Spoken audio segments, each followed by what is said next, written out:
So lighting is absolutely one of the most important things for when you want to make your videos and your photos look better and more cinematic. And there are a bunch of different techniques that you can use to get various effects. That being said, I personally think that there are two main techniques that every filmmaker and photographer should learn before anything else. Getting good at these is a simple and reliable way to almost instantly make your images look better, but they're also a great foundation for other lighting techniques that you might need to learn down the line. So that's what we're going to be talking about in this video, but first I want to mention a couple of terms that we need to know when talking about lighting. So first up, we need to mention the term hard lighting, and I think this one is pretty self-explanatory, but in case some of you don't really know what it's all about, hard lighting means that the light coming from your light source isn't diffused, and as a result, you're going to have much more contrast between the bright and the dark areas of your subject. The shadows are also going to be much more noticeable and sharper, and because of that, in most cases, it's not really a type of lighting that looks very flattering. On the other hand, we've got soft lighting, and some of you can probably already guess what this is all about. Soft lighting essentially means that you have one or more layers of diffusion in front of your light source, and as a result, you're making it larger and softer. You're going to notice that the shadows are going to be much less sharp, and you're also going to have less contrast in your image. Soft light is going to be much more flattering, especially when you have a person in front of the camera, and that's why we're going to be working with this type of lighting in this video. Finally, we have to quickly mention the term key light, and this is the light source that's going to be doing most of the heavy lifting,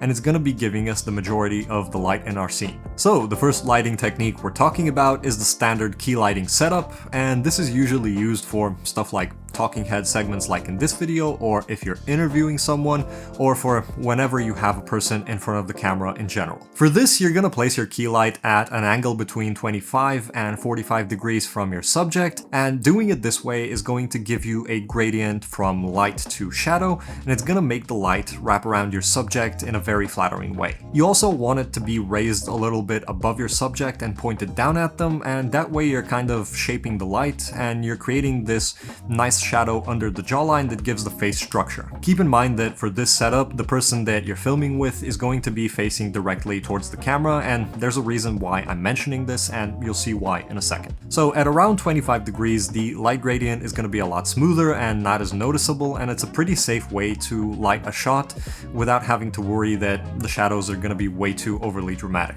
As you move the light to the side and get closer to that 45-degree angle, the contrast between the bright and the dark areas is going to start increasing, and you're going to notice that the light gradient is becoming more visible. When you get to that 45-degree angle, you're going to start noticing the Rembrandt triangle, which is essentially just a little pocket of light on the shadowy side of the subject's face. And even though it's called a triangle, it doesn't necessarily have to look like that, because that's really going to depend on what the person's face looks like. In general, moving your light in this range is going to give you a good, pleasing light wrap around the subject, and by moving it more or less to the side, you get control over how much of a gradient you want to see. If it's closer to being in front of them, there's going to be less contrast and the shadows are going to be softer, and as you move it a little bit more to the side, you start introducing more contrast, the shadows are going to be more noticeable, and the image is going to look a bit more dramatic. The next very important technique is called reverse key lighting, or you might hear some people calling it upstage or backlighting, and to use this technique, it's almost going to be like you're setting up the standard key light setup that we just talked about, except this time the subject's eyeline isn't going to be directly across from your camera. Instead, you're going to want to position them in a way where they're looking more towards one side of the frame. Then you essentially want to place your key light in a way where it's lighting the side of the subject that's further away from the camera, and so that way your camera is basically shooting into the dark side of the subject. This is a very popular lighting technique for movies, TV shows, commercials, music videos, and a bunch of other stuff, and that's kind of why if you start looking for it actively and paying attention, you're going to notice it in pretty much everything that you watch. That's also why it's often something that a lot of people think of as cinematic lighting.